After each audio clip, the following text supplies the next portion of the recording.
réjouir de la tenue de ce salon à Cherbourg, en Normandie, pour deux raisons très simples. La première, c'est que la Normandie est une grande région maritime, et la deuxième, c'est que la Normandie est une grande région énergétique.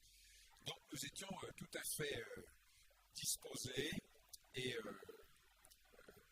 je dirais, c'était un peu logique que ça vienne chez nous, ce grand rassemblement au sujet des énergies marines renouvelables.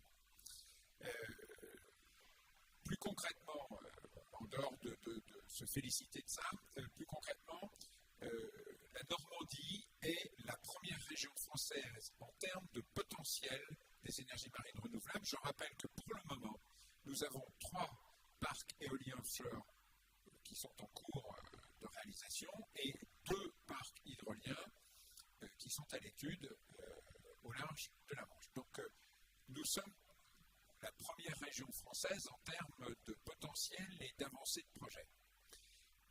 D'autres suivront, je l'espère.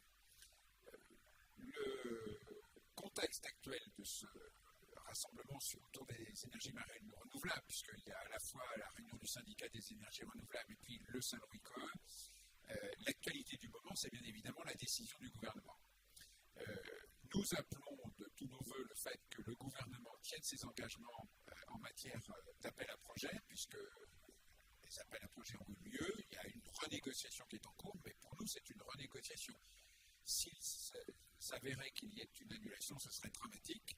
Ce serait dramatique pour la filière française, ce serait dramatique pour l'indépendance énergétique de notre pays, ce serait dramatique pour les conséquences du réchauffement climatique parce que nous avons besoin de réduire nos émissions de gaz à effet de serre, et ce serait surtout et avant tout dramatique pour l'emploi, puisque tous ces projets-là représentent à peu près 1300 emplois directs et le double en emplois indirects. Donc, visiblement, tout est ouvert pour que nous ayons là un splendide projet de développement économique en Normandie, mais aussi dans les autres régions françaises. Et donc, j'appelle, comme tous ceux qui étaient là ici, dans cet appel de Cherbourg, j'appelle le gouvernement à faire en sorte que ces projets puissent aboutir en trouvant toutes les raisons d'un consensus économique qui convienne à tous.